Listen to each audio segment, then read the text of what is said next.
Hey guys, tonight we're heading back to the Stone Age time when fashion meant whatever you didn't lose a fight to, and breakfast was something that used to breathe, and that's just the easy part. So before you settle in, take a second to like the video and subscribe, but only if you genuinely enjoy this weird little corner of the internet. And drop a comment, where are you watching from? What time is it where you are? I love seeing how far this time-travelling sleep experiment goes.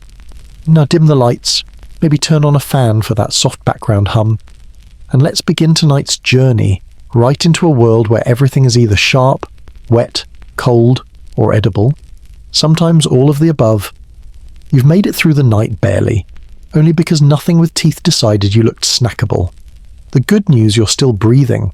The bad news, you're in the Stone Age. Your bed, not memory foam, not even hay. It's a rock, like an actual rock. Your spine already hates it. Your ribs just haven't said anything yet. If there's fur between you and frostbite, it's probably from an animal someone else killed. You're just borrowing the credit and the smell. You try to sit up. Your bones crack like branches under a tooth in snow. Across from you, someone is sharpening a bone knife and giving you a look like even your dreams annoyed them. The air isn't just cold, it's see your breath, lose your soul, blame your ancestors cold. There is no fire left, just smoke, ash, a memory of warmth wrapped in humiliation. Outside, the sun is technically coming up, but it's not in a hurry. And honestly, neither are you. The tribe is all ready. You wake up to pain, not sharp, not loud, just constant. It's the kind that settles into your bones and makes itself at home, like it's paid rent to be there. Your back doesn't hurt in any one place, it just hurts everywhere, and not in a dramatic, cinematic way. More like a dulled, resigned throb, the sort that tells you your body gave up protesting a while ago. Your eyes open, slowly, reluctantly. The ceiling above you isn't a ceiling, it's a plank of wood, roughly hewn and stained with years of sweat, smoke, and whatever the last guy coughed up. You blink once, and then again, trying to piece together where you are. Not home, not a hotel, not anywhere that comes with pillows. Just a long, low barracks lined with stiff cots and bodies wrapped in thin wool blankets. Some snore, some mutter, all smell like labour and regret. It's not sleep you just had, it's temporary unconsciousness. The kind your body defaults to when it's too exhausted to do anything else. You don't remember falling asleep, you remember collapsing. And now, at 4:30 in the morning, the world has decided it's time for you to get back up. There's a horn in the distance, low, flat. Not proud or ceremonial, more like a warning. A reminder, and no one even reacts to it. Not really. A few groans, one or two grunts. A man near your feet swings his legs over the side of his cot like he's done it every morning for 20 years. Maybe he has. You sit up. Bad idea. Your neck cracks. Your spine makes a noise it shouldn't. And your stomach sours from the motion. You'd be nauseous if there were anything in you to throw up. But your last meal was when yesterday. 2 days ago, it doesn't matter. Your body's already moved on. You reach for your boots. They're stiff with dried mud and something dark you don't want to name. They don't slide on so much as you shove your feet into them and hope they cooperate. The leather bites back. Your toes curl in protest. No socks. Of course not. The cold is different here. It's not icy or sharp. It's damp, creeping. It seeps into your joints and hangs behind your eyes. It makes everything feel heavier, even your thoughts. The man next to you is already dressed. His tunic clings to his frame, stained with sweat and dust, and his armor creaks as he shifts. He doesn't look at you. He doesn't need to. You're not someone worth noticing yet. You try to stand. You wobble. The floor is uneven, and your balance is still in bed. But eventually you're upright. Not stable. Not ready, just upright. It's a start. Around you. The room stirs. No one speaks. There's no conversation here. No good mornings. No banter.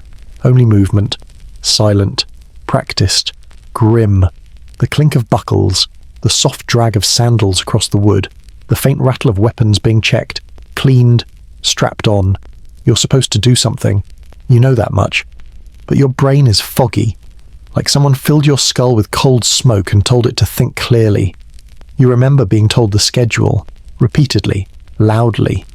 But now, in this dim, stale light, All you can recall is the sense that if you don't move, someone will make you. So you move. You fumble with the linen under tunic, trying to lace it up. It's too tight in the shoulders and loose in the chest, like it was made for a different kind of body. One that belonged here, one that fit. The wool cloak smells like burnt meat and mildew. It scratches your neck like it holds a grudge. Someone walks past you, fast, efficient. His sword is already at his hip. He glances at you not cruelly, not kindly, just long enough to measure your uselessness. Then he's gone. The horn sounds again, closer this time, more urgent. It pulls at your gut. Outside the barracks, dawn is still a rumour. The sky is a heavy bruise, purpling towards something like day, but not quite there yet. You step out and feel the gravel bite at your soles through the thin leather. The air smells like ash and cold iron. The kind of air that doesn't welcome you, it weighs you down. In the distance, shadows move in rows, training fields, formations, people who already know what they're doing. You're just trying to remember how to breathe without wheezing. You're trying not to look lost, even though you are, and you're wondering, in that tiny, unspoken space between thoughts, what it would take to go back to that cot, lie down, and pretend this was all a dream. But you don't, because you know they'd drag you out anyway, and probably take your boots while they're at it. So you follow the others.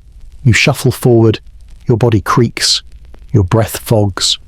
The day hasn't even started, and already you're behind. Welcome to the Roman army. You're not late. You're just slower than everyone else, and that's worse. You haven't failed. Not yet, but give it time. There's always time to fail here. The cold doesn't greet you. It accuses you. The moment you step outside, it wraps around your body like you owe it money. Not sharp, not bracing, just heavy and slow, like wet wool left out overnight. The kind of cold that isn't impressed by your breath fogging in front of you. It wants more. It wants inside. You try to stretch. Your spine files a complaint. Something pops your shoulder, maybe. Or your will to live. Either way, you lower your arms faster than you raised them. That hurts too. Everything does. Your knees creak. Your neck feels like it was forged by a blacksmith who got bored halfway through. You tilt your head left, bad idea. Right, worse. Straight ahead it is. Around you, the others are already moving. You're not quickly, but deliberately controlled. They stretch in silence, like they were born knowing how. You, on the other hand, look like someone trying yoga for the first time in a hailstorm. No one says anything. That's the worst part. No laughs, no pity, just indifference. The Roman army doesn't hate you. It doesn't care enough to... You're not part of the machine yet. You're just a soft cog with sharp edges. Your tunic itches. The damp from last night's sweat hasn't dried, and now the wool sticks to your back like wet bark. You pull at it, but it clings tighter. Your boots are still pinching. Your calves throb from yesterday's marching, and the soles of your feet feel like they've been scrubbed with gravel. A man 2 cots down drops into a deep squat, arms out like wings, smooth, easy, confident. He looks like his joints were oiled. You attempt the same. Halfway down, your thighs tremble. By the bottom, you're shaking. You pause, then you fall. Not dramatically, just a slow, inevitable collapse, like a folding chair giving up. The man doesn't look. No one looks. The sky, grey and unbothered, looks least of all. You push yourself back up. Your palms are coated with morning dew and a smear of something unidentifiable. Might be dirt. Might be horse. It doesn't matter. Everything here smells the same sweat, smoke, steel, and damp regret. There's a low whistle. Not musical, not pleasant. Just the sound a centurion makes when it's time to stop pretending and start performing. The drills are beginning. You line up. Or try to. Your body still isn't convinced that upright is the correct position. Your balance wobbles like you borrowed it from someone shorter and drunker. The field is packed dirt and gravel, uneven and unforgiving. A stretch of land that remembers every fall, every blood stain, every misstep. It doesn't like you either. The air hates you personally, and the ground's not far behind. First movement shoulder rolls. You circle your arms back. Your left one makes a clicking sound. Your right one forgets how shoulders work. You pause, adjust, try again. This time, the click is softer. That counts as progress. Next torso twists. You rotate left. Your ribs crack like old floorboards. You rotate right. There's resistance, like your spine is holding a grudge. You keep twisting, not for flexibility, for survival. If you stop moving, the cold will win. Beside you, a veteran twists twice as fast, half as loud. His face doesn't change. His eyes stay forward, focused, bored, terrifying. You glance at him. He doesn't glance back. You move to lunges, the worst of all stretches. You step forward, too far. Your back leg slips. You recover, barely. Your knee kisses the ground hard. You taste copper. You're not bleeding, not yet, but your body is warning you. The centurion walks the line. His armor doesn't clink, it murmurs. Tight straps, oiled leather, everything in place. You can feel his eyes brushing past you, measuring gaps in form, weakness in posture, doubt in breath. You try to square up. Your spine protests, loudly. He stops. 2 soldiers down from you. Corrects their stance. Adjusts a belt. Moves on. He doesn't stop at you. He doesn't speak. He doesn't need to. You're beneath correction. For now, the stretching ends. Not because anyone feels ready, but because time doesn't care.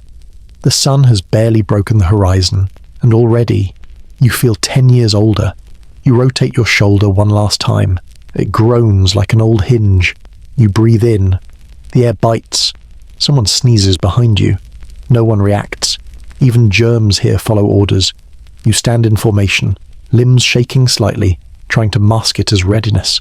But you know, they know, you're not ready. Still, you showed up. You stretched. You hurt.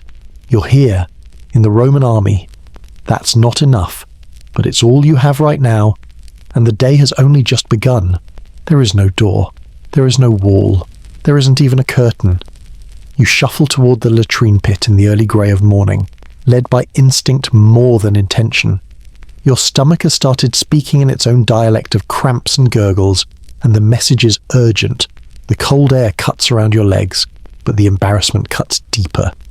This isn't the kind of discomfort you can shake off. This is the kind you wear. The latrine isn't hidden. It isn't tucked away or shielded by dignity. It's just there, dug into the earth like a warning, flanked by 2 uneven planks that serve as a kind of balance beam for the desperate and unlucky. You wait your turn. Not in a line, there is no line, just a cluster of men standing near enough to imply their purpose, but far enough to pretend they're not watching. They are, though. Everyone is. You can feel their eyes, even if they're looking away, especially when they're looking away. When your moment comes, it's not ceremonial. No nod, no permission, just the silent understanding that it's your turn to publicly try and maintain your dignity in a situation specifically designed to remove it. You step forward. The planks creak beneath your boots. They're slick with dew or something worse. You try not to think about it. You try to breathe through your mouth. That's worse. Everything about this is worse.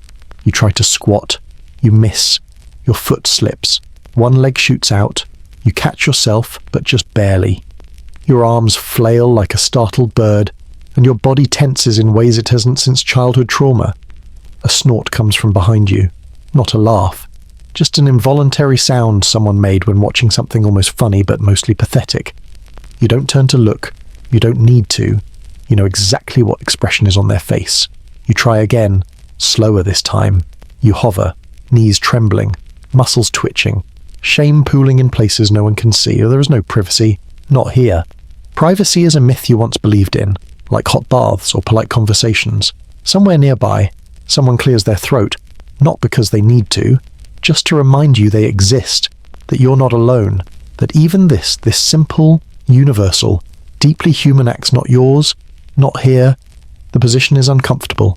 The exposure is worse. The wind stings. The silence hums. You do what you came to do, quickly and without grace. And then you move to the side where a rough stack of cloth scraps awaits. They're not clean. They're not even dry. They just are. You use one. You don't look too closely. You step off the planks with the careful reverence of someone exiting a minefield. Your boots hit solid dirt again, and for a second, just a second, you feel safe. Then someone else steps forward to take your place, and the cycle continues. No one speaks to you on the walk back. No one has to. The silence says enough. It says, we saw. It says, you're new. It says, we remember our first time too, but we didn't flail. You return to your cot, but you don't sit. You hover awkwardly, fidgeting with your cloak, trying to look busy, like there's something to clean, something to prepare. There isn't. There's just waiting, always waiting, for orders, for food, for punishment, for something worse than now. The shame clings to you more stubbornly than sweat. You try to shake it off. You can't. You try to rationalize it. No one cares. Everyone does this. Everyone slips. Everyone smells. But the words don't help. The memory is already a stone in your gut. One of the older men passes by, glancing at you just long enough to acknowledge the morning's performance. He doesn't smile. He doesn't frown. Just a faint twitch at the corner of his mouth. You don't know what it means. Approval, pity, amusement. It doesn't matter. You're already writing the worst version in your head. You wonder how long it takes for this to become normal, to not feel like your body is a punchline, to not flinch when someone coughs nearby, to stop checking over your shoulder when you breathe too loud. You doubt there's an answer. There's just time and repetition and more days like this. The shame will fade, eventually. Maybe, but not today. Today, it's still warm in your cheeks, still stiff in your shoulders, still echoing in the sound of that one man's snort. You tell yourself it could have been worse, that you didn't fall in, that you didn't lose your balance completely, that no one laughed out loud. But the silence was louder, and somehow, that feels worse. The field is flat, packed with dirt that hasn't shifted in years. It stretches out like a stage, but there's no audience, just judgment waiting in the silence. Rows of men stand shoulder to shoulder, not perfectly aligned, but close enough to give the illusion of order. You're one of them, technically. Your breath curls in the morning air, you try to keep it even. Quiet, but it comes out shallow, uneven, guilty. The kind of breathing that gives you away. You adjust your stance. Your feet crunch the gravel, just barely. But someone hears. Someone always hears. There's no talking, no whispering, not even the shuffling of feet. The quiet here is louder than shouting. It hums beneath the skin, taut and ready to snap. You don't know what you're waiting for. Not exactly. Roll call, inspection, divine punishment. Maybe all three. You know the centurion will appear. You know he'll find something wrong. And odds are, it'll be you. You breathe wrong. Someone notices. Is not a word. Not even a full glance. Just the flick of an eye from the soldier next to you. Not curiosity. Not annoyance. Just a silent marker something is off. You straighten your back. It groans. Your tunic shifts. The seam digs into your ribs like it's taking sides. A shadow moves at the edge of the field. The centurion. He walks slowly. Not with laziness. With certainty. He knows the pace. He knows the rhythm. And most importantly, he knows that everyone is watching him while pretending not to. His armor doesn't clink. That would be undisciplined. It rustles, like a storm warning. His face is unreadable. Not stern, not angry, just still. The kind of stillness you associate with cliffs permanent, immovable and unforgiving if you fall against it. He stops, somewhere to your left. You don't turn to look. You want to. Every part of you wants to know what he's looking at, who he's correcting, what mistake they made so you won't repeat it. But your neck doesn't move. That's rule 1. A man coughs 2 rows over. The centurion says nothing. He doesn't need to. The silence after the cough is a judgment all its own. The man knows. Everyone knows. Someone shifts their weight behind you. Boot on gravel. The tiniest motion. Still too loud. Still too much. The centurion moves again. He weaves through the ranks, slow and methodical.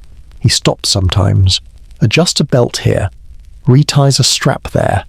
Nothing dramatic. Nothing cruel. Just corrections. Like a sculptor smoothing out imperfections in stone. You brace yourself. Your breathing grows tighter. Not from fear. Exactly. From anticipation. From the understanding that here, stillness is safety.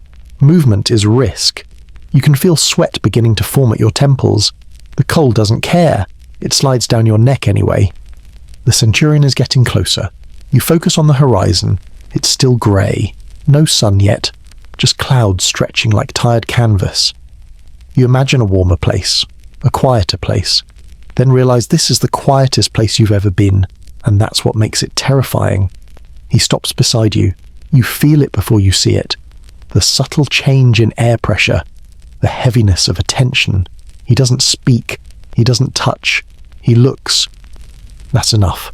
His eyes move from your boots to your belt to your shoulders.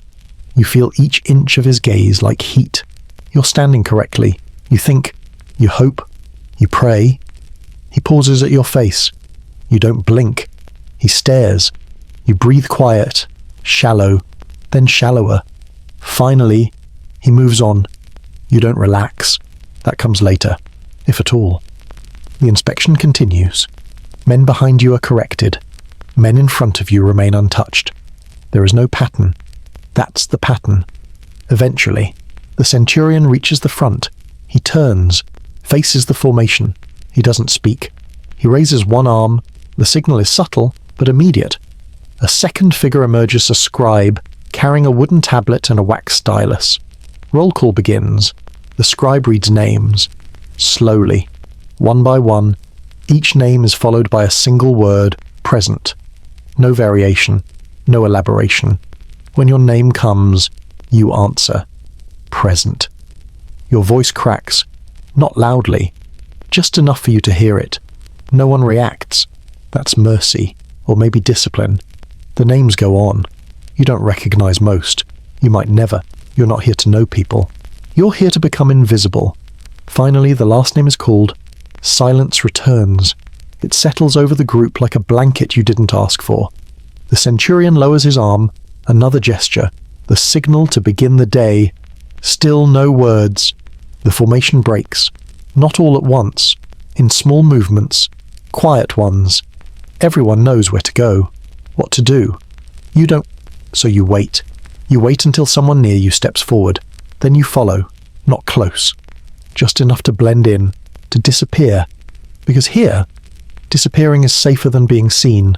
And silence is the only language you're expected to speak. There is no mess hall. No long tables. No trays or serving lines or hot steam rising from silver pans. There is only a corner of the courtyard where a dented pot rests on dying embers, and a soldier with one eye stirs its contents like he's lost a bet. You shuffle forward with the others, not in a line, just a slow, resigned drift, like leaves caught in a lazy current, bumping into one another, trying not to make eye contact. No one speaks. Talking costs energy, and energy is scarce. Your stomach growls, loudly. It's the most confident thing about you today. A low, still warbling reminder that you haven't eaten since you don't remember. You felt hunger yesterday. Now you just feel hollow. The soldier ladles a scoop into your bowl. It lands with a sound that's halfway between a splat and a sigh. Thick, grey, indecisive. You look down. The food looks back at you. It has no shape. No texture.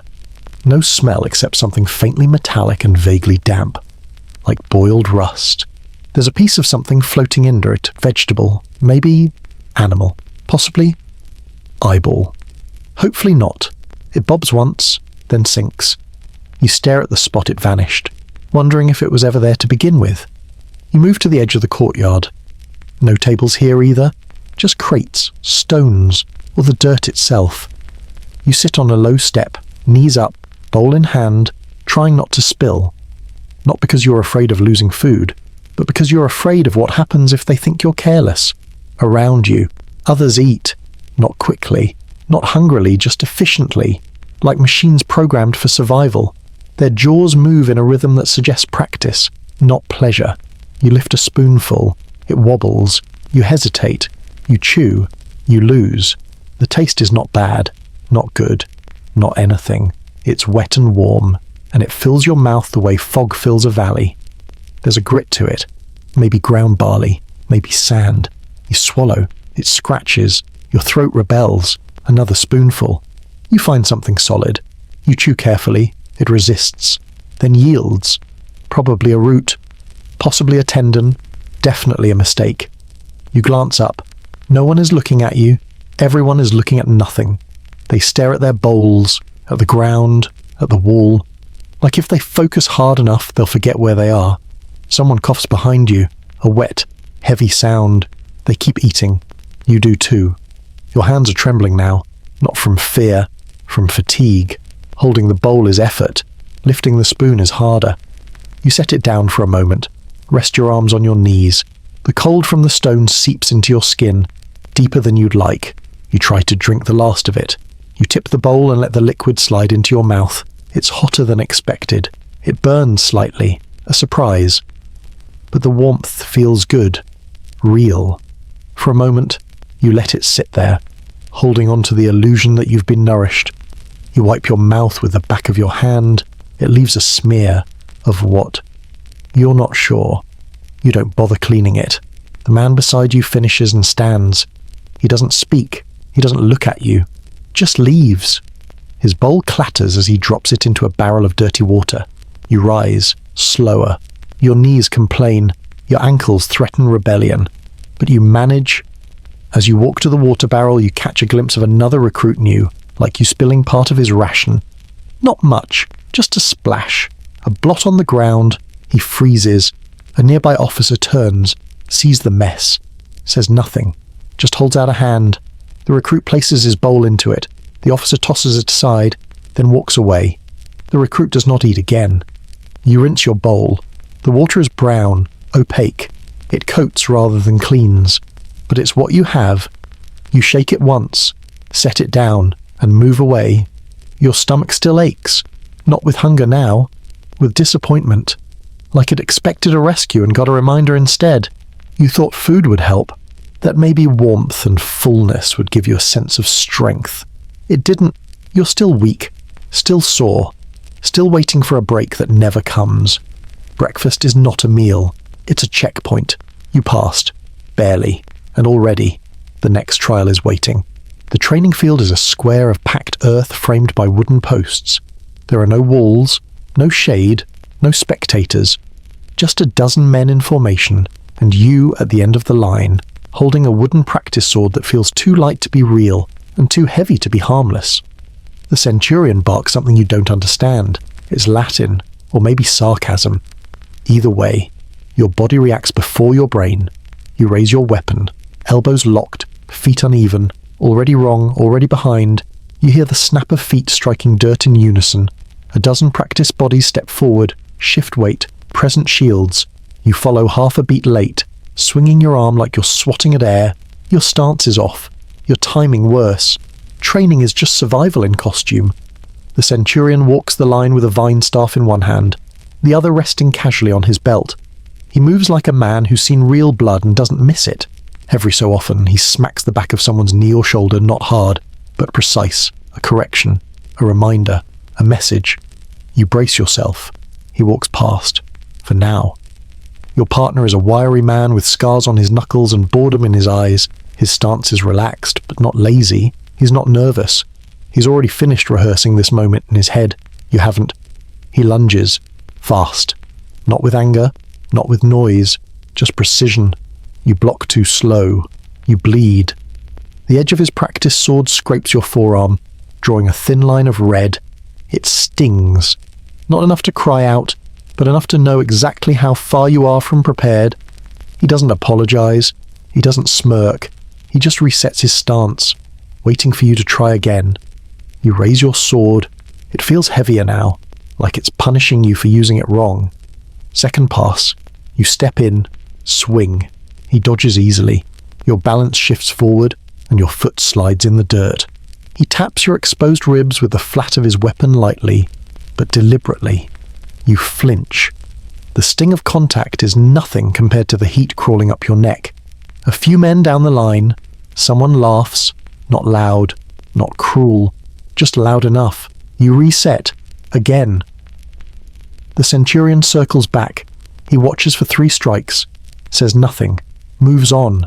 That hurts more than the blood. You start to feel it in your shoulders, in your back, in your thighs. Not fatigue, confusion. Your body doesn't understand what you're asking it to do. The sword doesn't feel like an extension of your arm. It feels like a liability. They shout another command. Everyone moves. You don't understand the word, but you move anyway. Wrong direction. You collide with someone's shield and bounce off like a child hitting a tree. Focus. Someone mutters under their breath. Not to you, not for you, just into the air, but you hear it. Your partner steps back, adjusts his grip, readies again. This time, you wait.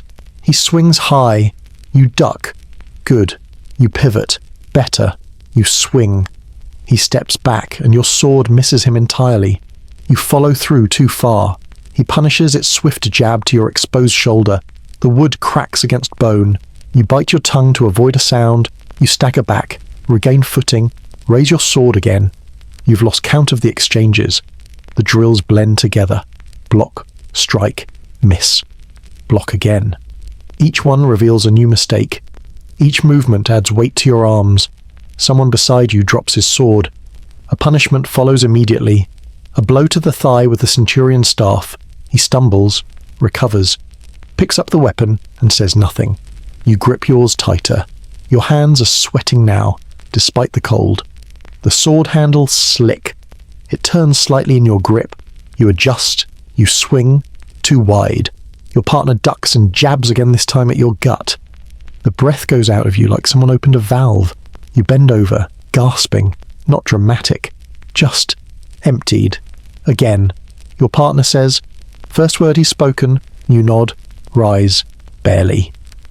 The centurion walks past once more, glances down at your bloodied forearm, your hunched shoulders, your bruised stance. He doesn't stop. He doesn't slow. You haven't earned his disappointment yet. You finish the drill. Not well, not intact, but upright. Barely. The command to halt comes. You drop your sword to your side, arms limp, chest heaving. Around you, the others stand tall, breathing steady, sweat darkening their tunics in familiar patterns. You're soaked through and shaking. Someone near you spits into the dirt and walks off. You stay where you are for a moment longer. The field is quiet now, except for the rustle of equipment and the creak of leather. No applause, no acknowledgement. You survived your first drill. You bled, which means you participated. That's something. You tell yourself that as you limp off the field. You don't believe it yet, but you say it anyway. Because the next drill is tomorrow, and you're expected to return. You're handed the blade like it's sacred, not because it is, but because it can still hurt you even when it's not trying. It's not sharpened, not fully, but the edge is real. The point is real. The weight is real, and your relationship with it is already complicated. The blade respects no one, especially you. The man who passes it to you doesn't speak, just holds it out and waits for you to take it like you know what you're doing. You grip it wrong. You pay. The metal shifts in your palm the moment you take it. It pulls your wrist forward, not heavy enough to drop, but awkward enough to feel like it might. You adjust. Too slow. The tip dips. You overcompensate. It scrapes the workbench. A quiet grunt nearby. Not laughter. Worse disappointment. This is weapons maintenance. Not training. Not battle. Just the in-between moment when you're supposed to care for something you barely understand. You set the blade down on the bench, trying to mimic the man next to you. He's already working oiled cloth in hand. Movement smooth, automatic. You don't know his name. You don't need to.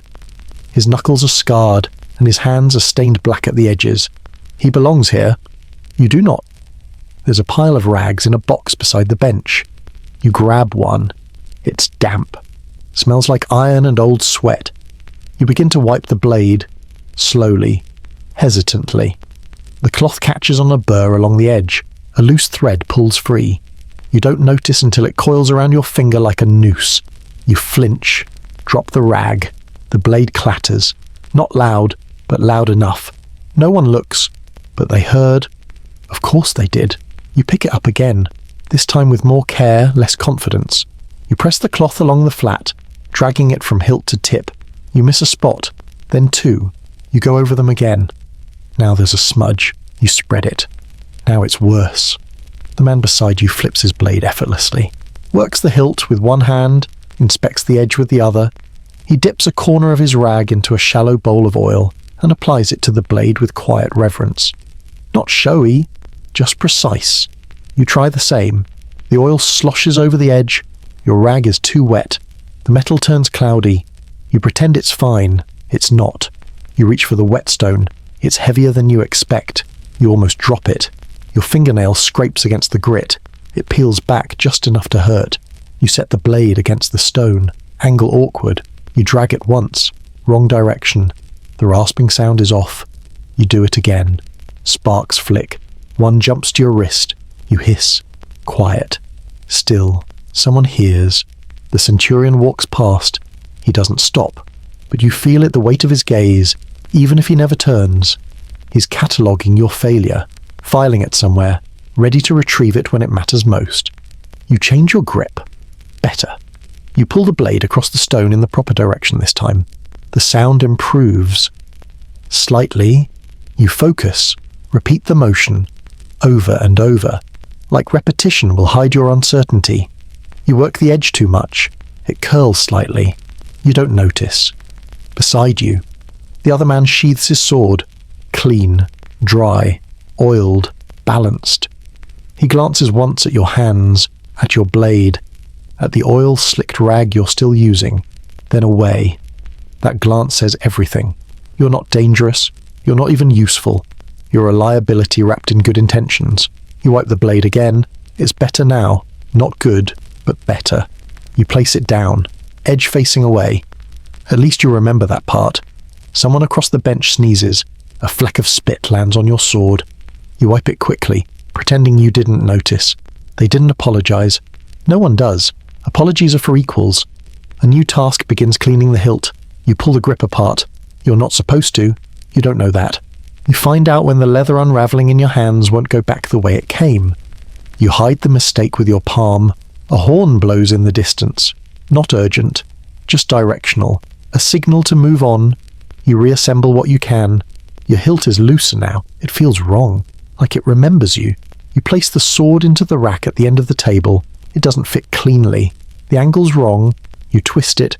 It resists, then slips into place with a click that sounds too loud to be right. You back away. Someone adjusts it after you walk off. You don't look back, but you hear the correction, and you feel it in your chest. The blade respected no one, especially not you. But tomorrow, you'll clean it again, and maybe you'll grip it better. Maybe. They don't tell you where you're going, just that you're going, and that it will take a while. The command comes with no fanfare, a bark, a gesture, a turn of heads in one direction, and then feet start moving, dozens of them, like a single beast waking from a nap, ready to drag its weight across the earth again. You're told to march. You don't ask questions. That's not done here. You just fall in, somewhere in the rear, with the other men who haven't quite figured out where they belong. Not the veterans, not the leaders, just the trailing edge of a blade that's already dulled. The pack begins to move. You march. They move. You lag. The road is dirt, sometimes gravel, sometimes just ruts and divots where the last rain made its mark. Every step is a negotiation with your legs. Your feet have not forgotten yesterday. Neither have your knees. Your boots are stiff in all the wrong places and soft where they shouldn't be. One of them squeaks with each step. The other rubs your heel raw. You march anyway. The man ahead of you is taller, broader, and sweat is already soaking through the back of his tunic. You follow the movement of his shoulders like they're a metronome, trying to keep rhythm, but it's never quite right. You're half a beat behind, then a half step too fast. You adjust again, then again. The sun isn't up yet, but the world is warming. You feel it in the back of your neck, in the slow spread of damp inside your tunic. Your breath starts short, it gets shorter. No one talks. This isn't a stroll. This is demonstration. Proof that you can keep up, that you deserve to be here, or at least that you won't die halfway to wherever you're going. Someone stumbles behind you. You glance back. He catches himself. No one helps. No one comments. He falls back a few steps. That's his new place in the world. You press on. A rock finds your arch. You wince. It stays there, underfoot. A cruel little secret only you and your nerves know about. You think about stopping to remove it. You don't. You think about asking to fall out. You don't. You march. The centurion walks beside the column, not always visible, but always present, like a storm cloud with a spine. Every few minutes, you catch a glimpse of him up ahead, hands behind his back, pace steady. unchanging. His armor doesn't clatter, it breathes. The man to your left exhales through his teeth every 6th step. You count them, then lose count, then start again. It becomes a game, a distraction. Something to do between the pain in your knees and the dryness in your throat. You didn't bring water. You weren't told to. Maybe they're drinking it now, just out of sight. You march. You pass a field of olive trees. Silent witnesses. Their silver-green leaves flutter in the breeze like they're trying to warn you, or mock you, or neither. You stop assigning meaning to scenery. You focus on steps. Your left foot slips slightly. The ground is uneven here, a slope of loose soil and crushed roots. You adjust your gait. Your hip doesn't like that. It clicks. You pretend not to notice. The formation is stretching. You can feel it. The strong pull forward, the weak fall back. You're not sure which group you belong to, but the gap in front of you is growing. You pick up the pace. Bad idea. Your breath grows ragged. Your chest starts to stitch. You try to suck in more air, but it catches somewhere between your collarbone and panic. You slow down. The man behind you nearly bumps into your back. He doesn't say anything, just veers around you. Now you're further back. Now the dust they kick up settles on your skin. Now your mouth tastes like the road. You march. You pass a dead animal, something small, bird rodent. It doesn't matter. It's half crushed and sun-dried, flattened into the track. No one notices. Or maybe they do and just don't care. Time slips sideways. You're not sure how long it's been. An hour more. You try not to check the sun. That's not your job. Your job is to follow the boots in front of you and not collapse. You start counting again. Not steps, just numbers. 1 to 10. Then again, then backwards. You forget what comes after 6. It doesn't matter. You march. Eventually, the column slows. You reach a crest in the road. Below, a flat expanse. More road. More dirt. More walking. There's no break. No water. No applause. Just a new terrain and a continued command. Your legs are trembling. You try to hide it. Your arms are sore from holding your gear too tight. You loosen your grip. You drop something. A pouch. You bend to retrieve it. The world tilts. When you stand again, your vision swims. You blink it away. You march. The man next to you spits into the dirt. A quiet, casual dismissal of the land, the effort, the everything. You think about spitting too. You don't have enough moisture left. You march. The sun crests the trees. You feel it land on your back like a second pack. Your sweat returns with reinforcements. You shift your weight. Your ankle rolls slightly. Pain shoots up your leg, sharp and fast. You don't cry out. You limp, quietly, carefully. You march. No one checks on you. That's how you know you're still part of the group. If they stop noticing you, you're already gone. When the column finally halts, it's not with ceremony. It just stops. One man stops. Then the next. Then the next. You stop too. You don't sit. You don't kneel. You just freeze in place, unsure whether this is rest or reset. A new order comes. You don't catch the words, just the motion. Form up, turn, breathe. You breathe. It burns. You marched. They moved. You lagged. But you're still here. That's something. Maybe not enough, but something. They hand you a stick. That's what it feels like, just a stick. Not a weapon, not a tool, just a length of wood with no weight in the right place and no balance where it counts. It's supposed to simulate a sword, they tell you. The key word is simulate, because there's nothing noble or heroic about holding it. It doesn't inspire confidence. It just reminds you how much you don't know. You line up with the others. Dust swirls around your feet. The sun is overhead now, offering no mercy. Sweat runs from your temples to your jaw, trickles down your back like guilt. You shift your grip on the stick. It still feels wrong. The man across from you is already ready. He doesn't fidget, he doesn't blink. His eyes are steady, shoulders relaxed, feet set like his grown roots. The instructor yells something, and you miss the first half of it. The second half is drowned out by the thwack of wood on wood as the first pair starts. Then the next. Then the next. Then it's you. Your partner advances. Not fast, just deliberate. You raise your stick. You parry. The stick still finds you. It lands against your ribs. Not hard enough to break anything. but hard enough to make your whole side flinch. You suck in air through your teeth. He steps back. You're still alive. You're just not sure why. Pain is the only teacher with tenure. You reset, or try to. Your stance is too wide now, your grip too loose, your feet unsure of where they belong. The stick slips slightly in your palm, and you tighten your hold. Too tight. Your fingers cramp. You shake it out. The instructor sees. Again, he says. You raise the stick. The other man comes forward again. You try to predict his angle, his rhythm. He swings. You block sort of. The stick glances off your own, ricochets up and catches you on the shoulder. You stumble. No one says anything. You're not important enough to correct yet. The others finish their rounds. You keep going. Not because you're making progress, but because you haven't died. That's enough for now. Rotate, the instructor calls. New partner, taller, older. Scar on the chin, a tattoo on one forearm faded but visible. You don't ask what it means. You nod at him. He doesn't nod back.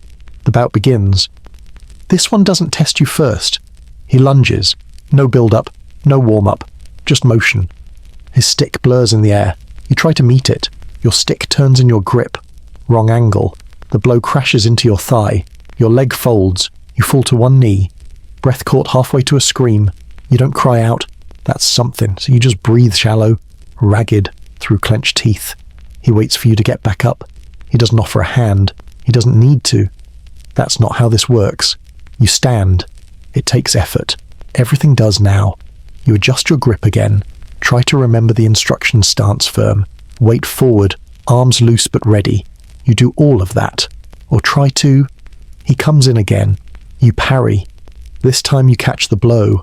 It rebounds, stings, but doesn't land. That counts. You swing back. Wild. Too high. He ducks under it, steps in, and taps you on the ribs again. Lighter this time. Just a reminder that he could have hurt you, that you don't deserve to be standing yet. You nod, partly in respect, partly in surrender. The instructor circles. He's not shouting. He doesn't need to. He just watches. Every few minutes, he corrects someone, their stance, their grip, their entire existence. He doesn't correct you. That's worse. You hear someone else get struck. A yelp, a curse, a lesson. The bouts go on, one after another. Your arms grow heavy. Your stick starts to feel like an enemy. Your shoulders sag. Your breathing is shallow now. Your legs ache from the stance. Your hands are blistered. One has already burst. You can feel the tacky smear of blood along the handle. You don't stop, because stopping is worse. They rotate again. New partner. This one younger. Nervous. You see it in the eyes, in the twitchy fingers. You think maybe this one will go easy. He doesn't. He swings with panic. Wild arcs. Broad strokes. Sloppy but fast. You dodge the first, block the second. The third hits your forearm and you drop your stick. Not on purpose. Just out of reflex. Pick it up, the instructor says, flatly. You do. Slowly. Trying not to wince. This time you swing first. You miss. He counters. The sticks clash. Wood against wood, a sharp sound that vibrates into your wrist. You try again. Better. Almost. You nick his side. Not enough to count, but enough to feel. He scowls, swings harder. The stick connects with your hip. Your stance collapses. You fall. Again. The instructor walks over, looks down at you. Dead, he says. You scramble up, not because it matters, but because staying down does. The bout ends. You're allowed a breath. Not a break. Just enough time to think you might catch up. Then it's back to position. Back to ready. You don't feel ready. You feel like a bruise shaped like a man. Your arms are shaking now. You lower your stick, raise it again.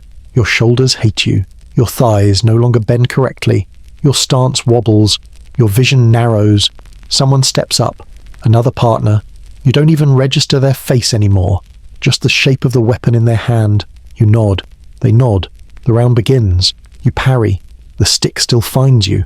The process continues. You stop counting partners. You stop checking injuries. Your focus shrinks to a single loop block. Swing. Lose. Block. Swing. Lose. Eventually, the sun shifts low enough that shadows stretch long across the yard. The instructor calls a halt, not out of mercy, just out of schedule. You lower your stick. Your hands won't uncurl. You stare at the weapon in your grip. It's covered in dust, sweat, a little blood. Yours. Maybe someone else's. The blade may come later, but the wood already knows who you are. And you are the student. You failed, but you learned. You survived. You lost every round. But you're still standing. For now. The sun is not overhead. It's everywhere. It presses down on the crown of your head like a weight wrapped in fire. It climbs down your spine, soaks into your shoulders, turns your tunic into a slow-cooking trap. There is no shade, no pause, no mercy, only brightness, blinding, burning, and unrelenting. You blink. It burns. The training field is the same patch of dirt as before, but now it glows like a forge. The ground has stopped being solid and started becoming personal. Each footstep kicks up a puff of dry dust that settles into your eyes, your throat, the cracks of your chapped lips. You feel it coating your teeth. The sun has a vendetta. You don't know who angered it, but you're the one being punished. Your armor, minimal as it is, acts like a skillet. The metal parts heat up. The leather ones sweat. Every strap is a branding iron. Every seam a threat. You shift your weight and the heat shifts with you, crawling to a new part of skin to claim. Your skin responds by trying to leave your body. Someone groans, quietly. The sound of a man trying to melt without alerting authority. You don't know how long you've been standing in formation. No one does. The hours blend when the light never moves. The heat flattens everything time, thought, breath. Your mouth is dry, not thirsty past thirsty. Your tongue is a useless lump. Your saliva has gone on strike. Breathing through your nose hurts. Breathing through your mouth is worse. You squint at the horizon, wavy, unreal. The distance no longer looks far or close, just wrong. You wonder, vaguely, if you're hallucinating, and then you realize it doesn't matter, real or not. You still have to stand here. Someone vomits. Just a trickle. It hits the dirt and sizzles. No one reacts. The man wipes his mouth and resumes standing. A centurion glances over, says nothing. You blink again. Bad idea. The sun floods your vision. Your eyes water, but even your tears feel dry. They evaporate before they reach your cheek. You want to sit. Just for a second. Not even sit, kneel. Anything that involves not having to hold your own skeleton upright. But the thought of sagging under the weight of your own body terrifies you more than the heat. You sway instead, side to side, tiny motions, enough to trick yourself into thinking you're resisting, enough to avoid collapse. For now, a command comes, march. Again. Still didn't you already? It doesn't matter. You march. Every step feels like dragging a dying animal tied to your ankles. Your feet move because that's what they're told to do, not because they want to. Your legs are wooden. Your knees have turned into ideas. Your hips feel like stone joints ground together by dust. The line moves forward, slowly. The sun follows. There is no breeze, no whisper of relief. The only sound is the shuffle of sandals against baked earth and the laboured breath of men trying to pretend they aren't dying. You try to count steps, fail. Try to hum a tune, forget it after 2 notes. You look up. The sun is waiting, mocking. You look down. You trip over a rock you didn't see. You stumble, catch yourself. Feel a fresh rivulet of sweat slide into your boot. Your toes squelch. You march. One of the men veers slightly left. The centurion corrects him with a single word. Not loud, but sharp. It slices through the heat like a dagger and the man snaps back into line. You wonder how the centurion isn't sweating. He stands tall, precise, radiating command like a statue with lungs. You hate him a little for that. You march. Someone collapses. You hear the thud before you see it. A body down, flat, no motion. The line keeps moving. Another soldier steps out, drags the body by the shoulders to the side of the path, gently, efficiently, then rejoins the line without a word. No water, no fanfare. The collapsed man groans, is alive. No one claps. You keep marching. The heat shifts again, becomes internal. You can feel it behind your eyes, in your stomach. You start to feel cold. That scares you, but not enough. Your thoughts go soft, not gone. just quiet, like they're standing in the shade somewhere far away. You wonder if your hair is burning. You wonder if you have any left. Someone says your name. You look up. They weren't talking to you. You keep walking. Eventually, a horn sounds, not sharp, just long and low, like the wind moaning through a cave. A signal. Brake. You stop. Barely. You don't sit. Not yet. If you sit, you might not get up. Someone offers a canteen. You reach for it. Your hands tremble. You drink. Too fast. You cough. Water spills down your chin, onto your chest. It steams. You don't care. You drink again. Slower. You hand it back. The man nods. That's the closest thing to friendship you felt today. You sit now. Just for a moment. The earth is hot, but it's not vertical. That's enough. You stare at the dust in front of you. Watch the grains shimmer. You close your eyes. You open them immediately. The sun is still there, waiting. You hear someone breathing too hard. You realize it's you. You close your mouth. It doesn't help. The break ends. You stand, slower now. Each movement like pulling yourself out of thick syrup. Your muscles rebel. Your brain files a complaint. Your heart taps out a rhythm that says too fast, too hard, too hot. You stand anyway. You blink. It burns, but you're still standing, and the sun, well, the sun hasn't won yet. Lunch arrives without warning. There's no bell, no call, no smell of something cooking, because nothing is. Just a slow movement in the ranks, a quiet ripple of exhausted men drifting toward a shaded corner of the yard where a stack of baskets waits. You don't even know who brought them. Maybe they were there all along. Maybe they dropped from the sky. Maybe this is the reward for not dying before noon. You follow the motion, not the hunger.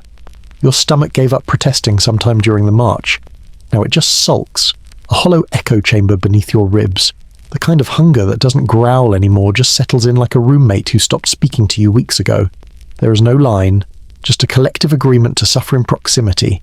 When your turn comes, you're handed a small cloth bundle stiff from age and wear, knotted tight at the corners. It's heavier than you expect, which is both hopeful and concerning. You untie it slowly, cautiously, like it might hiss at you. Inside bread, if you can call it that.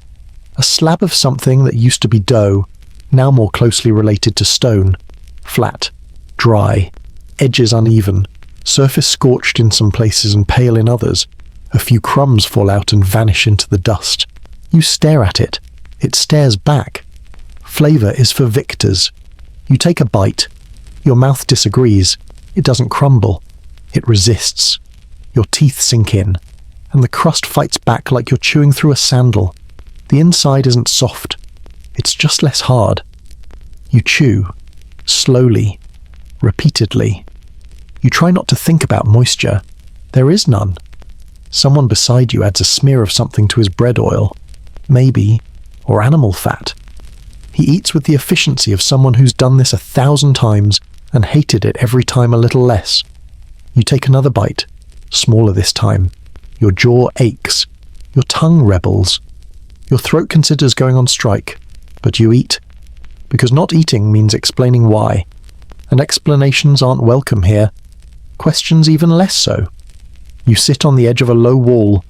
The heat has backed off slightly, but the sun still watches. You chew your bread slowly, trying not to breathe while you chew. Every movement kicks dust into your face. Someone nearby finishes his ration. He doesn't fold the cloth, just stuffs it in his tunic and lies back in the dirt, arms over his face, as if shielding himself from the sky. You try to soften the next bite with spit. You don't have enough. You look around. Some men share olives or pickled root salted things, vinegary things, sharp enough to remind your mouth it once had opinions. You have none of those. You have your bread and your shame. Because even here, with food as bad as this, you know you're eating like a child. Awkward, cautious, obvious. The bread crumbles in chunks too large. Your bites are uneven, your jaw moves too much. You drop a piece. Reflex kicks and you reach for it. It lands in the dirt. You hesitate, then pick it up. You wipe it, half-heartedly. Then you eat it. No one laughs. No one comments. Which is worse. Your mouth fills with grit. A small rock crunches between your molars. You wince, discreetly, Your gums are bleeding now, not badly, just enough to taste it. Someone sits beside you, older, leathered face, cracked knuckles. He doesn't look at you, just eats his lunch in silence. His bread is already in strips, torn cleanly, stacked like firewood. He dips them one by one into a tin cup. Soup, no. Water, maybe wine. You don't ask. He doesn't offer. Another man walks past. He carries nothing, no lunch, no cloth. His stomach is flat and tight, his eyes glazed. He doesn't stop, just walks in a slow circle, chewing something invisible. You wonder if that's your future. Someone coughs. The older man spits a pebble out of his bread, shrugs, keeps eating. You fold the last of your ration into a smaller piece. Chew it slower. Like that will help. It doesn't. Your teeth protest. Your tongue has given up. When it's finally gone, you lick your fingers. Not out of hunger, just habit. Then you brush them on your tunic, which adds more dirt than it removes. You're not full, of course not. But the ache has shifted. It's less sharp now. More like background noise. A droning hum in your midsection. Tolerable. You think about water. There is some, but not much. You sip sparingly from a shared skin.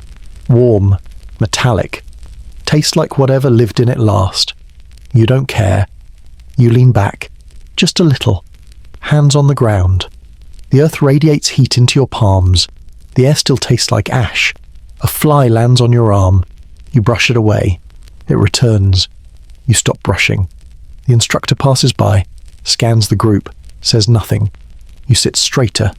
Instinct. He doesn't pause. He keeps walking, but your spine stays rigid until he's out of view. You exhale. Slowly.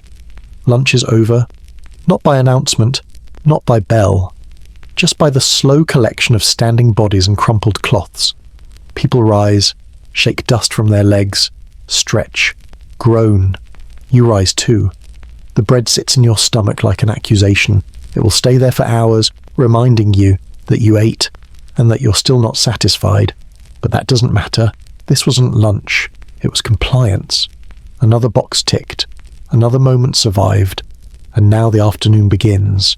There's no warning, no assignment posted, no instructor pointing names on a list.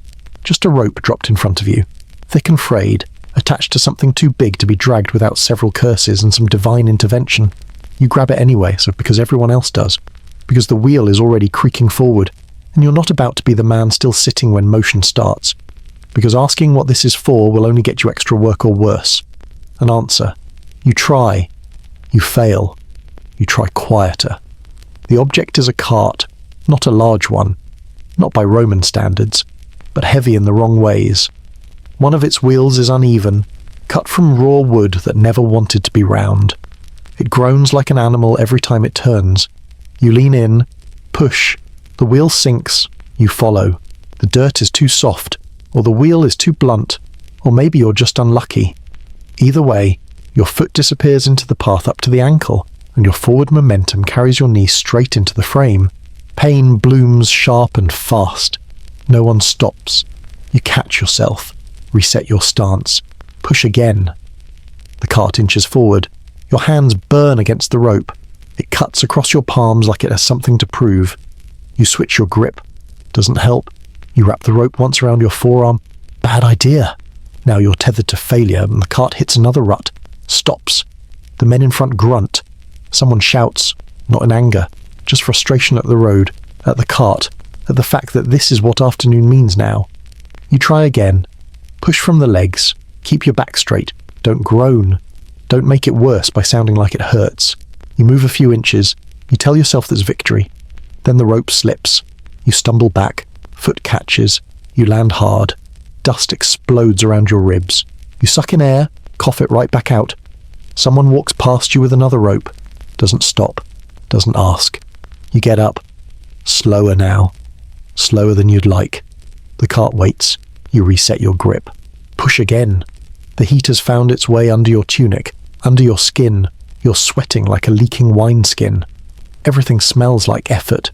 You feel your face burning, not just from the sun, from the eyes. You know they're watching. Maybe not the veterans, but the others. The ones like you, the ones still trying to pretend this is normal. A new command, redirect. The cart needs to move around a bend, narrower, rockier. You reposition, bend knees, step sideways. The rope bites deeper. Someone else pushes from behind. The cart lurches. You stagger, regain footing. For now. The wheel hits a stone, a real one, buried and stubborn. The cart stops. Everyone stops.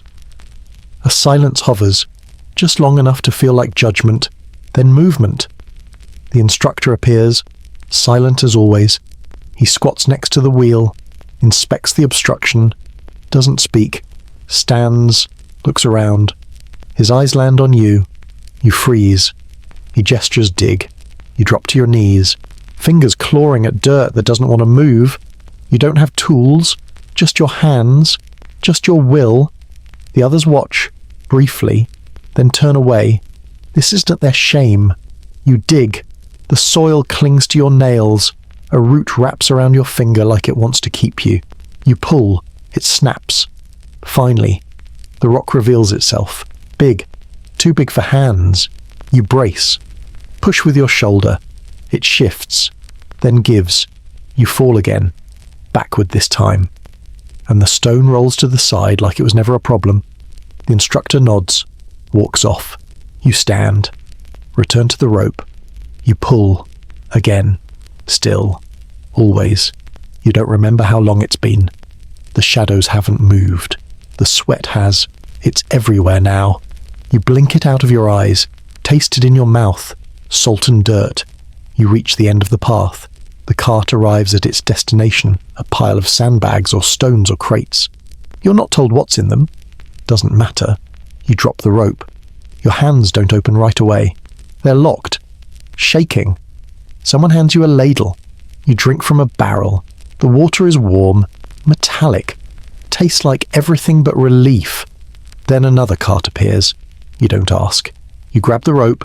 You try. You fail. You try quieter. This cart moves better, lighter load, or maybe your muscles have numbed. You can't tell. Pain has become the backdrop. You think about your old life, the one that feels like it happened to someone else. Sitting, writing, talking, tools with buttons, not ropes, not dirt, not silence.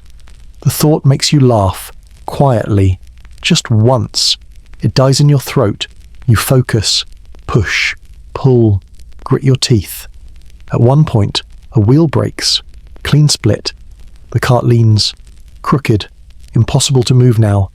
You stand there, not moving, waiting for orders, hoping someone else is picked to fix it. Someone is, it's not you.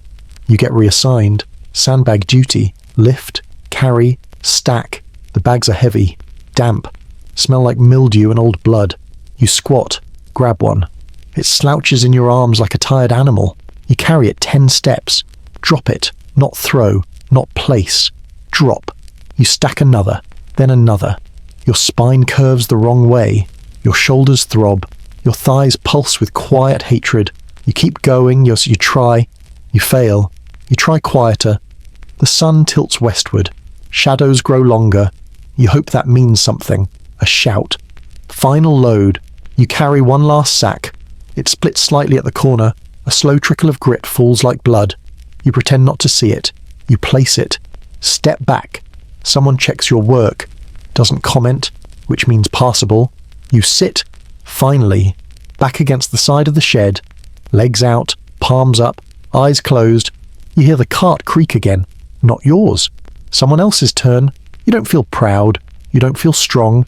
You feel nothing. But you're here, and tomorrow you'll try again, maybe fail. Definitely quieter. Evening doesn't arrive. It creeps. The heat softens, not because the sun relents, but because the earth has stopped bothering to respond. The dust settles. The air thickens. The sweat stays. You sit with the others, or near them, depending on who's telling the story. They form a loose cluster, half circle around a sputtering fire that offers more smoke than flame. A few squat on crates. Most sit on the dirt. One or two lean against the wall, heads tilted back as if pretending they're somewhere else. You choose a spot close, but not too close. A respectable distance.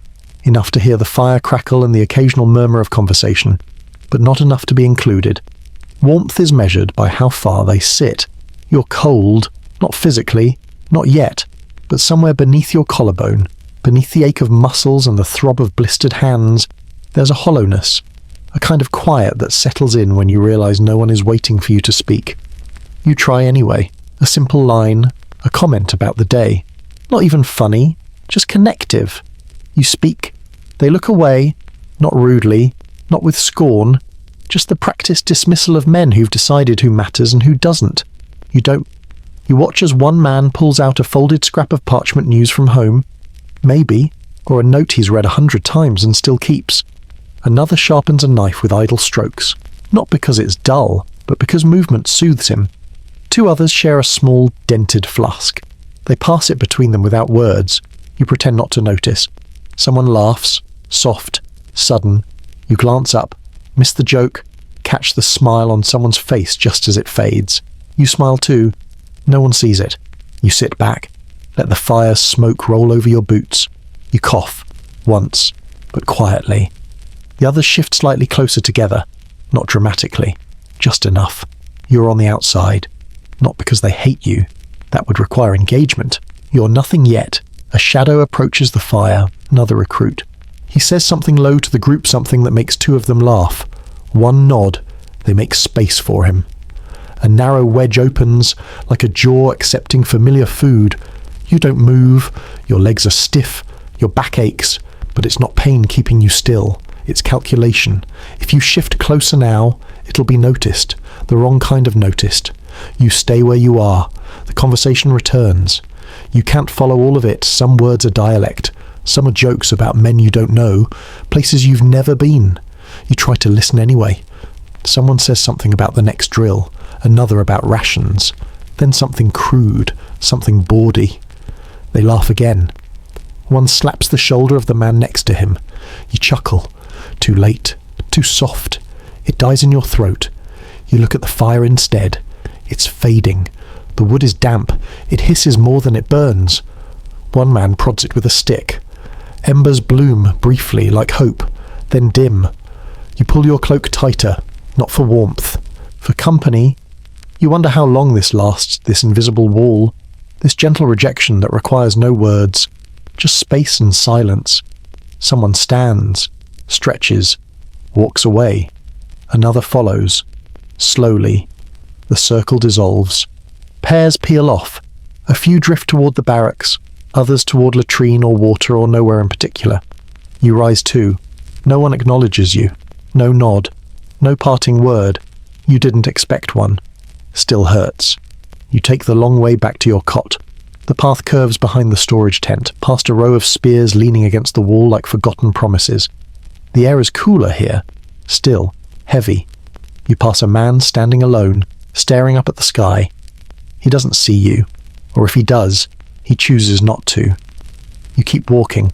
Your bedroll is where you left it flat, slightly damp, smelling faintly of mildew and yesterday's failure. You sit, not lie. Not yet. You hear them still faint voices from the far end of camp, low murmurs, the sound of camaraderie or something pretending to be it. You listen until even that fades. You lie back. The stars overhead blink into place one by one, indifferent, cold, perfect. You whisper a line from a prayer you barely remember. The words feel strange in your mouth, not because you don't believe, but because no one here speaks to the sky out loud. You close your eyes. You open them again when a boot brushes your arm. Someone stepping past. Didn't see you. Didn't say sorry. Keeps walking. You smile, bitterly. That's progress. You're almost in the way. Tomorrow, maybe someone will nod. Or not. You tell yourself it doesn't matter. That this is how it works. First they ignore you. Then they tolerate you. Then, maybe, if you bleed beside them. Or carry something heavier. Or fall and get back up without complaint, then they might learn your name. You listen to the wind rustle a tarp somewhere nearby. You breathe. It's a lonely breath, but it's yours. And for tonight, that will have to be enough. The bathhouse is not what you imagined. There are no mosaics, no steam clouds swirling in candlelight, no reclining men sipping wine from shallow bowls while philosophers argue about the soul. It's a stone room with a cracked ceiling, puddled floors, and a rectangular pit filled with murky, lukewarm water that smells faintly of old bronze and newer feet. You're told to undress, not asked, told. There's no curtain, no partition, no discretion. You hesitate for half a second too long. A glance from a nearby officer corrects your timing. You pull the tunic over your head, it sticks to your back, peels away like old bark. Your skin breathes for the first time today, but the air is cold, startlingly cold, and the feeling isn't relief. It's exposure.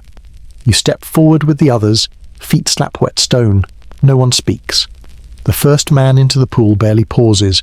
He crouches, dunks himself, resurfaces with a shake. The second joins him. Then the third.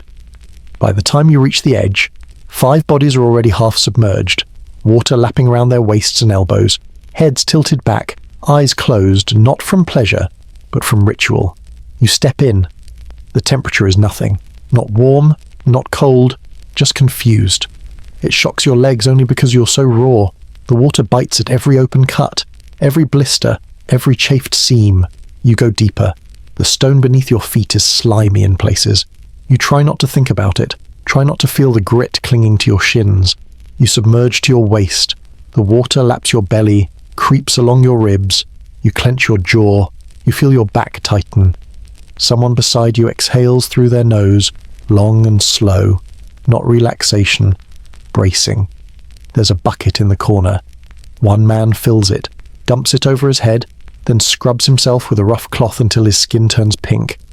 No soap, just friction. Just punishment for being alive too long without cleaning. You grab your own cloth. It's damp, coarse, smells like it didn't dry properly last time someone used it. You start with your arms. Rub too hard, not enough. The dirt lifts, then resettles. You switch angles, scrub again. Someone laughs. Not at you, not exactly, but the timing lands just right. You flinch anyway. You scrub. They laugh. Cleanliness comes with humiliation. You move to your chest, your neck, your underarms. You don't look around. You keep your eyes on the water, the ripples, the floating debris that you pretend not to see. You lift your leg to wash your foot, slip slightly, catch yourself with one hand against the wall. The wall is wet, greasy. More laughter, this time closer. You don't meet their eyes. You rinse, dunk your head beneath the surface, come up gasping. Water rushes from your ears.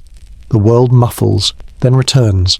The man beside you watches, not cruelly, just with the curiosity of someone trying to remember if they've seen you before. You nod.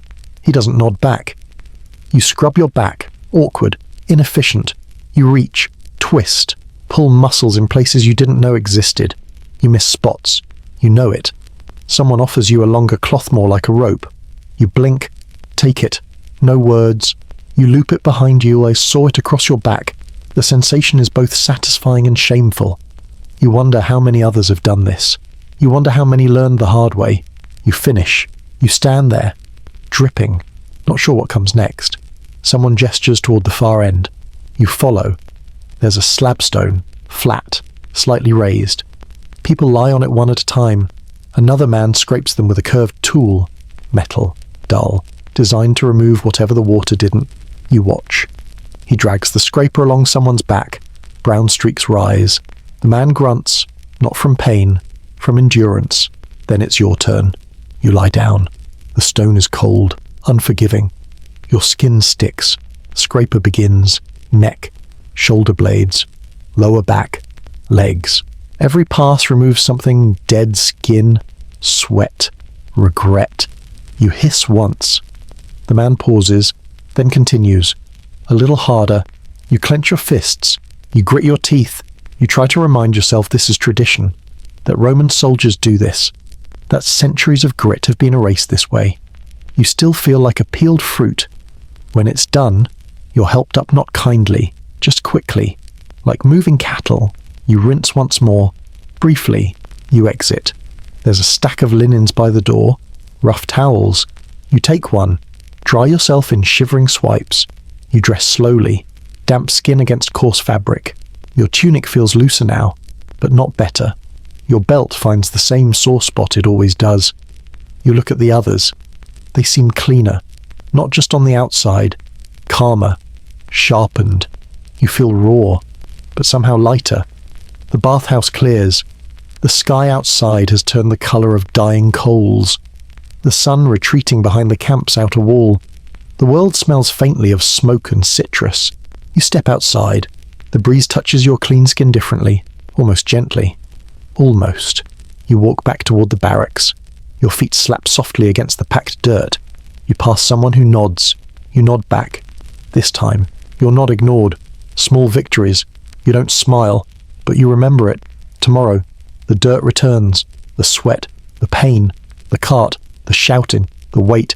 But for 1 hour today, you were scrubbed down to your soul. Even if it stung, even if it humiliated you, even if they laughed, you're clean. And there's more than most men ever get. You don't expect another drill. You think the day is done? Your body certainly does. Your shoulders slump automatically. Your feet search for stillness. Your stomach, still queasy from the bathhouse heat, has stopped issuing complaints, and instead floats somewhere in the background like a sulking child. Your tunic clings to your back in patches, still damp from your half-dry towel. Then the drum starts. Not a fast rhythm, not a war beat, just a low, steady pulse like a heartbeat with too much discipline. You know that sound now. You're expected to follow it. You line up with the others, slower than before, limbs stiff, each motion creaking like old wood. One man yawns and is immediately jabbed in the ribs by a stick from a passing officer. No words, just correction. You square your shoulders. They resist. Your body has opinions, none of them helpful. The instructor steps into view. He raises a hand, then drops it. The line begins to move. A jog at first, then a run. You run. The dirt underfoot is looser now, cooled from the sun but still holding heat like a grudge. Your sandals slide. You adjust your stride. Your legs protest. You run. The line stretches. The fittest pull ahead. The rest clump together. You fall somewhere in between, just close enough to pretend you belong, just far enough to know you don't. Your breathing grows heavy by the first bend. Your arms pump without rhythm. Your shoulders are too tight. Your hips too loose. Each step feels like a gamble. You pass the bathhouse again. The heat from the stones radiates back like an insult. You think of water. Bad idea. You run. A man near you stumbles, recovers. Another curses under his breath. Someone spits. The rhythm of the drum doesn't change. Your throat is dry and your nose drips.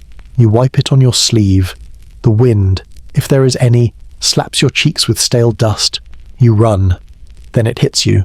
First, the pressure, then the roll. A wave rising from the base of your spine to the pit of your stomach, curling up toward your throat like it has something to say. You try to swallow it down. You try breathing slower. You try not to think. You fail. You vomit. Quietly. Violently. Enough to feel your ribs shake and your knees consider surrender. It splatters in the dirt as your pace stutters. No one stops. One man dodges you without comment. The drum continues. You run. Your mouth tastes like bile and shame. You don't look back. You don't wipe your chin. You just keep moving because you've learned if you stop, someone will notice. And here, attention is worse than exhaustion. The path loops through the training yard, past the sparring posts, past the food crates, past the half-finished latrine trench. You could draw this loop with your eyes closed by now. You might be. The shadows lengthen. Your vision blurs. Each face becomes indistinct. Each motion automatic. Your arms swing without guidance. Your knees throb like they're trying to knock together a plan for rebellion. Someone collapses. You don't see who, just the sound. A body meeting earth. No cry, no groan, just absence. A space in the rhythm. You keep running. Your breath whistles now, ragged, thin. Your chest rattles. Your thoughts simplify. One word at a time. Forward. Again. Keep. Don't. Fall. You pass the officer's quarters. A dog tied to a post watches you. Its head tilts. You envy it. You round the final bend of the circuit. The drum halts. Not silence, just absence, like a ceiling collapsing in the distance. You slow, walk, stagger, then stand. Not because you want to, because everyone else does. hands on hips, breathing hard, bending forward, spitting, stretching. You copy them. Your body shakes. Your vision pulses. Your stomach makes noises you've never heard. Someone laughs near you, not at you, just at life. The absurdity of it. The collective madness. You smile. For the first time all day, it doesn't last. The instructor steps forward. He says a name, not yours. A man steps out. Push-ups, on the ground, dust clouds, fast, punishment. Maybe just a reminder. You wait for yours. It doesn't come. You feel relief. Then fear. The instructor looks at you. Just once. Then away. Dismissal approval. You'll never know. You're told to disperse. You don't hear the words. You see the motion. You walk away. Your legs move like borrowed tools. Your arms swing loosely. You no longer feel your back. That might be good. That might be very bad. You pass the vomit stain. You don't look at it. You don't need to. It remembers you. You return to your cot. You sit, not lie. If you lie down now, you might never get up. The sky's purple now, fading into navy. One star appears, then another. Your breath slows. Your hands stop trembling. A man nearby unwraps a cloth from around his ankle, winces, applies something that smells like vinegar and ash. You think about asking for some. You don't. Your mouth is still recovering. Someone whistles, off-key, low, familiar. You feel your eyes sting. Not from heat, not from pain, just from something old, something soft that doesn't belong here. You blink. The feeling passes. You lie down. This time, your body agrees. Your head finds the thin pad of your bedroll. Your arms go limp. Your legs exhale. You run. You vomit. The drum continues. But for now, it's far away, and you're still here. Dinner is not served. It is endured. You line up again, not by command, just by intuition. A smell hangs in the air, not inviting, not entirely recognizable, just familiar enough to make your stomach remember it still exists. There's a cauldron bubbling near the barracks wall. The fire beneath it is more smoke than flame. A potboy stirs it with a stick thicker than your wrist. You assume it's food. It has to be. No one's fighting it. You shuffle forward. The man in front of you gets a ladleful into a dented wooden bowl. He nods, walks off, doesn't look back. Your turn. You step up, hold out your bowl. The ladle dips. What pours in looks like stew. If you've never seen stew before, thin, greasy, flecked with things that may have once been vegetables or may just be dirt that committed. You nod. You say nothing. You take it. You find a patch of ground. Not clean, not level, just unoccupied. You sit. Your knees creak. Your thighs groan. Your back forgets what straight feels like. The bowl rests in your lap, warm and somehow already sticky. You eat for calories, not dignity. The first spoonful slides between your lips. Your mouth braces. It's hot. But not in the comforting way. More like lukewarm bath water with ambition. There's texture. Grainy. Slippery. Something floats to the topper sliver of meat no. A chunk of something with the consistency of regret. You chew. It fights back. You swallow. It wins. A man nearby slurps loudly. Another taps the edge of his bowl with his spoon, either bored or trying to locate flavor by percussion. You stir your bowl. The contents shift like a slow tide. A lump rises, crests, sinks again. You chase it. It escapes. You try again. This time, the spoon catches. You lift it. A strip of something grey dangles like a question. You stare, then eat it. You drop it. You pick it up. You eat it anyway. A fly lands on your cheek. You swat it. Miss. Your spoon falls into the bowl. The splash reaches your tunic. You sigh. Not loud, not angry, just enough to let your own lungs know you're disappointed. You retrieve the spoon, wipe it on your sleeve, resume eating. Someone near you finishes, stands, walks away. He leaves his bowl upside down on a rock. Ritual or rebellion? You're not sure. You keep eating. Each bite is slower, not because you're full, you're not. Fullness isn't the goal, just progress. A man coughs behind you. You tense. No reason. Just instinct. The food is colder now. Or maybe your mouth has adjusted. You tilt the bowl, sip the last of it like soup. It leaves a ring on the inside like grease paint. You wipe your lips. Nothing changes. You stand. The bowl in your hand feels heavier now, like shame condensed into wood. You walk to the water barrel. Rinse. The water is grey. Your reflection doesn't stay. You place the bowl upside down next to the others. No one claps. You sit on a low wall, stretch your legs, watch the sky change. Purple to navy, navy to black. Dinner is over. Disgrace lingers. You didn't spill much. You didn't gag. You didn't complain. But you still feel seen. Not admired. Not pitied. Just noticed. Someone walks by, sniffs, smirks. You don't react. Later, in the barracks, the smell still clings to your fingers. You sniff them. Regret it. You lie on your cot.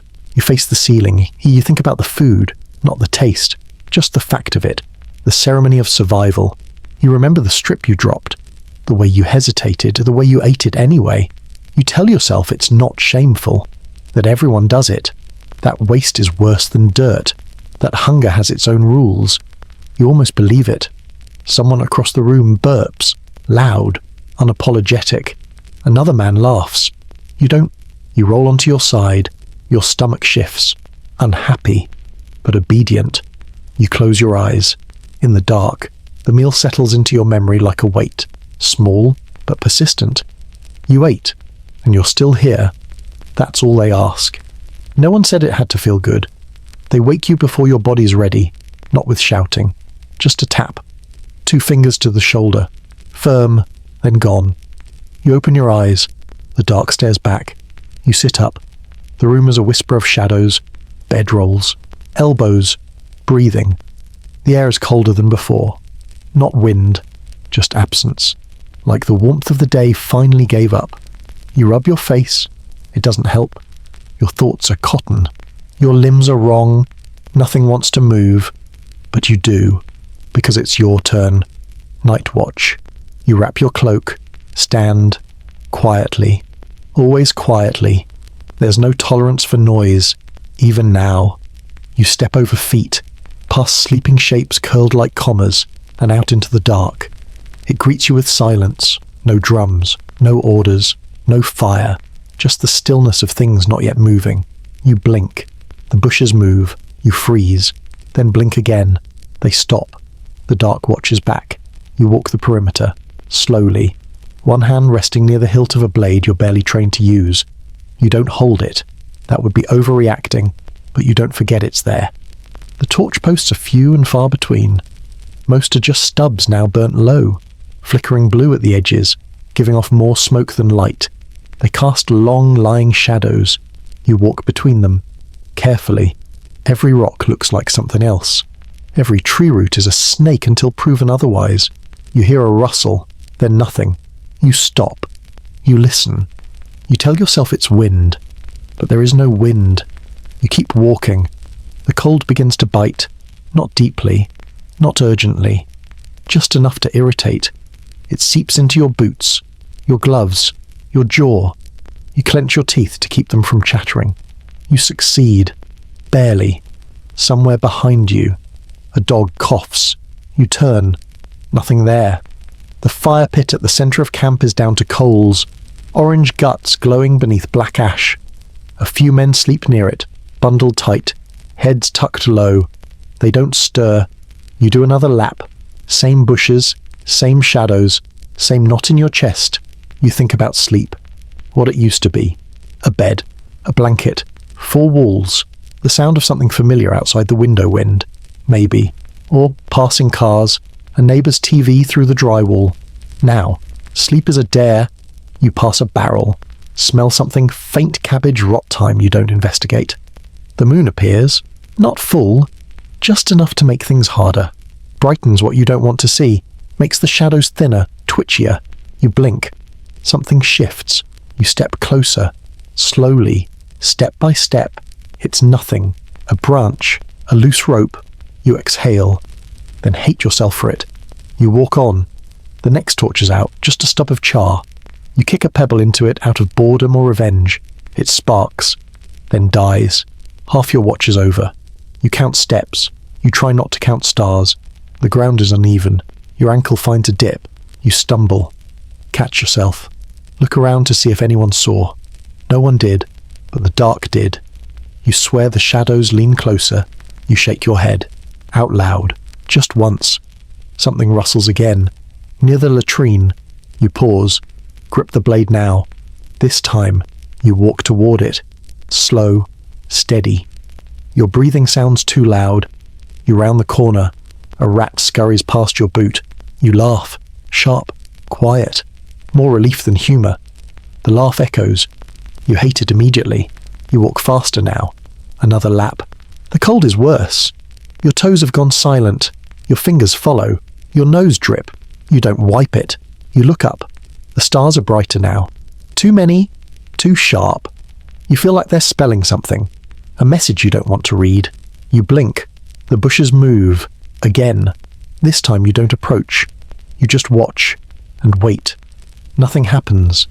But something changed. The torch near the east wall flares, then dies. You walk toward it. Relight it. The match snaps in your fingers. You fumble the second. The third takes. The flame catches. You hold it too long. You feel the heat. You need the heat. You hear breathing behind you. You spin. Nothing there. But something is. You tell yourself it's just another soldier. Walking. Watching. Same as you. You tell yourself lies. Because the dark listens. And sometimes it answers. You finish your final lap. Your feet ache. Your back whines. Your ears ring from silence. You return to the tent.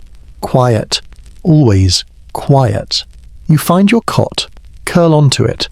Don't bother removing boots or cloak. You close your eyes. You open them again. The dark is still watching. You turn your back to it and hope it loses interest. The night offers nothing. Not silence. Not peace. Not rest. Just more time. You lie on your cot, still fully dressed. You are too tired to undress. Too cold. Too raw. Your cloak is pulled tight, but it's thin, and your breath clouds up against the inside of it, dampening the fabric until the chill clings harder. You curl. It enters anyway. The cold has fingers. It finds the space between your shoulder blades, the arch behind your knees, the inside of your elbows. It wriggles in through the seams of your clothes and settles along your ribs like a hand you didn't invite. Around you, others sleep, sort of. Some breathe heavily, some shift. Some lie flat and perfect like they've trained themselves not to need blankets, warmth, or dreams. You envy them. You can't sleep. Not truly. You try closing your eyes. You count backwards. You recite names of rivers, provinces, commands. Anything to trick your mind into silence. It doesn't work. Your body knows the difference between sleep and strategy. A cough. 2 beds over. Muffled. Wet. You flinch. Reflex. The kind you haven't shed yet. The kind that responds to any sound like it might become danger. You exhale slowly. Your fingertips are numb. You press them into your stomach to warm them. Your stomach doesn't help. It's cold too. You turn to your side. The cot creaks. Not loud, but loud enough to remind you that you are, at this moment, separate, alone. No one shares warmth here. There's no pile of bodies for heat. No brotherhood in blankets. Everyone sleeps like they might be inspected mid-dream. Orderly, distant, quiet. You feel like a mistake. Your mind returns to earlier when you laughed during night watch. Stupid. A single breath of weakness echoed against stone. You wonder if anyone heard. If anyone is still hearing it now. You pull your knees up toward your chest. The motion tugs on the old bruises along your shins. You wince, then freeze. You thought you heard something. Nothing. Just the wind, or the air pretending to be wind. Your teeth begin to chatter. You press your tongue against the roof of your mouth. They stop. For now. You pull the edge of your cloak up over your head, tucking your chin. It doesn't help. The inside is already cold. Your own heat betrayed you escaped the first time you shifted too fast. The cold has fingers and patience. You try lying on your back. Bad idea. The draft skates up your tunic. You feel it like a breath against your spine. You shiver. You curse yourself for moving. You curl again. A low groan from a bed nearby. Someone else turning. Maybe they're cold too, or maybe they're dreaming. You wonder what kind of dreams happen here. Yours are useless. When they come, they bring fragments of other places, other years. Warm bread, a coat with real fur, a woman with a voice like safe places. You wake from those dreams colder than before. So you stay awake. Your hip begins to ache. The cot is not made for comfort. It's a plank with optimism. You try shifting. The ache spreads. You stop moving. You clench your hands into fists. Open them. Repeat. Circulation. That's what they told you. Keep the blood moving. Your blood feels like honey left in the cold. Thick. Slow. Uninterested. You sniff. Your nose is wet. Your ears are numb. You stop trying to fix it. You listen instead to the breaths of others, the shuffle of blankets, the occasional murmur, a snore, then silence, a cough swallowed mid-throat, the sounds of shared suffering. You find no comfort in it. The cold doesn't either. It keeps reaching, testing, learning the map of your body like it plans to draw it later. You bite the inside of your cheek just to feel something. You wonder what time it is. You wonder if time still moves at night. The stars are somewhere above the roof. You can't see them, but you imagine them bright, far, uncaring. You envy them too. You curl tighter. Your knees press to your chest. Your shoulders round. Your spine hums with protest. You whisper something under your breath. A curse. A prayer. You don't know which. The man next to you shifts. His foot touches the edge of your cot. Just once. You freeze. He moves again. The contact breaks. Still. For 1 second, it felt like company. You let out a breath you didn't know you were holding. You try closing your eyes again. This time, something different happens. Your breath begins to slow. Your arms loosen. The ache becomes a buzz. The cold doesn't go away, it just becomes background. You begin to drift. Not sleep. Not yet. Just drift. Half thoughts. Fragments. Floating. Then a breeze sneaks in through the crack in the wall. You curl. It enters anyway. You open your eyes. Start again. The night is still here, and so are you, but sleep is not coming. Not yet. It begins with a tickle. You wake with a scratch at the back of your throat. Barely there. Like a spider ran across the inside of your windpipe while you slept. You swallow. It doesn't help. You cough once. Into the crook of your arm. Soft. Contained. Like it's your fault. No one stirs. Good. You sit up, light-headed. Your ears ring faintly, like someone played a bell near your head while you slept. You take a breath. It's shallow. You try another. Same. You stand. You sway. The cot creaks behind you. The ground beneath you feels uneven, as if it doesn't trust your feet. You blink twice before your vision decides to cooperate. You cough again. Louder this time. They ignore you. The others are dressing, wrapping cloaks, rubbing eyes. One man rolls his neck until it pops. Another slaps his chest like it's tradition. You want to do the same. Move with purpose. Fake strength, but your limbs don't feel like they're yours. You stagger toward the water barrel. Your hands shake as you dip the ladle. It splashes on your chest. You don't react. You try drinking. It hurts. Not a sting more like the water refuses to go where it's needed. You press your forehead against the cool rim of the barrel. It helps. For 3 seconds. Then the shivering starts. Not violent. Not yet. Just a constant low tremor in your spine. Like your body has started vibrating under your skin. You return to formation. Or try to. You stand at the end of the line. You think your shoulders are straight. They're not. A command is given. March. You move. Slowly. Each step jars your teeth. The road hits your soles harder than usual. The wind, what little there is, scrapes the inside of your throat like sandpaper. You cough. Again. They ignore. The day is grey, not dramatic, just indifferent. The sky hangs like wet cloth. You sweat, but not from heat. You feel your tunic cling to your ribs. Your eyes burn. You blink. Too slow. Someone hands you a tool, a task, digging, lifting. You forget as soon as you touch it. Your hands feel hollow. like the bones have been replaced with rope. You try. You fail. You try quieter. They don't comment.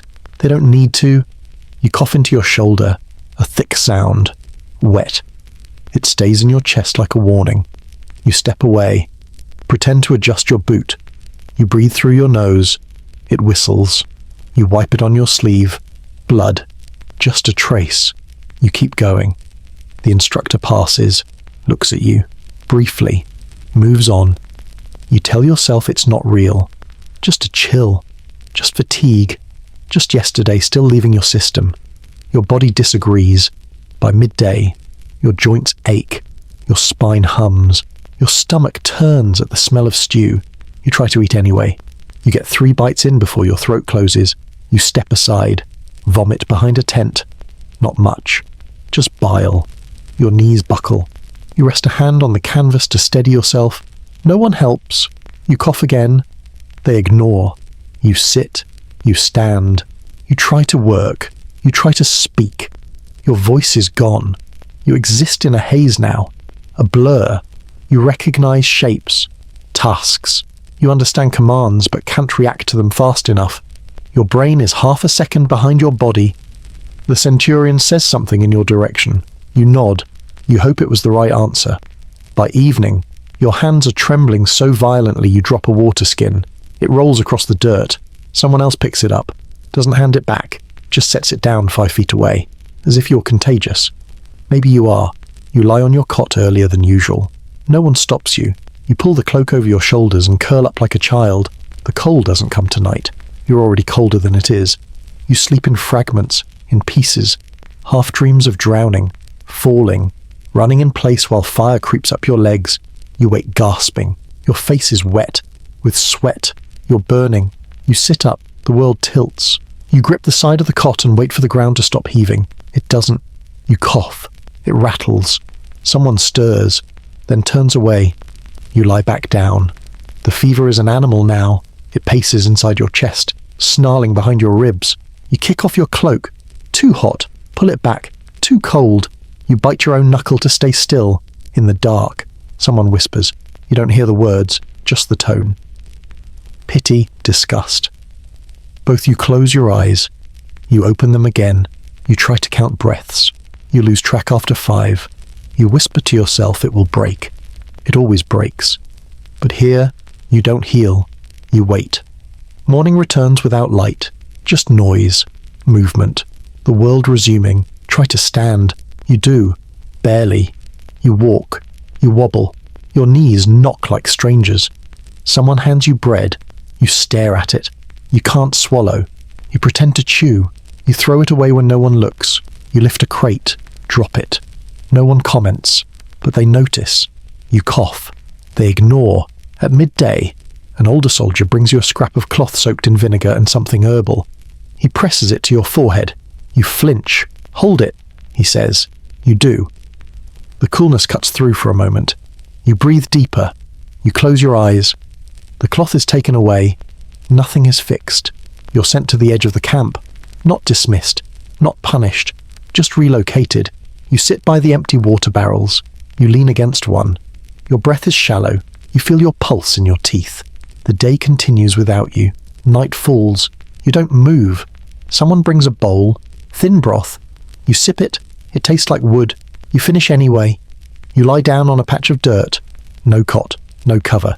You sweat into the earth. The sky spins. You cough. No one comes. You wait. Because that's all you can do. You don't heal. You wait.